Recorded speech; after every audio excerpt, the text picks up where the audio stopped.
Our generation has grown up in a time where turning the lights off and not littering are second nature. It is hard to take a step back and recognize how much work it takes to preserve the environment. In our next story, reporter Matthew Goodell takes that step back. Have you ever wondered what really happens when you drop that aluminum can in the recycling bin? Most people actually haven't, and despite the University of St. Thomas's devotion to recycling, not everyone is thinking about how to reduce, reuse, and recycle. Bob Douglas, coordinator for Central Receiving and Recycling, thinks recycling requires a new approach. Recycling is a paradigm shift for people. Most of us have been raised that we're a throwaway society. You take a container, you use it, you throw it away. You don't think about it.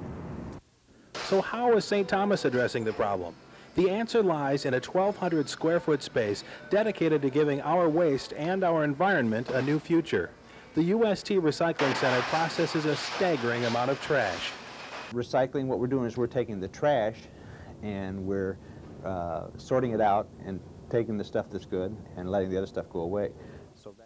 In a typical month, St. Thomas recycled more than 1,600 pounds of aluminum, a ton of phone books, and nearly 8 tons of food, for a total of 32.5 tons of recyclable materials that would have otherwise gone to the landfill. So how does the recycling center process all of that trash? We asked student worker Chris Nelson for an explanation. We put the cans in this, run through, they get crushed, and then we put them in bins over here. Separate the glass by color, plastic, a lot of tin cans from food service, and we bale cardboard. We have a couple of balers around campus, and we recycle light bulbs. Pretty much everything that is recyclable we try to get our hands on.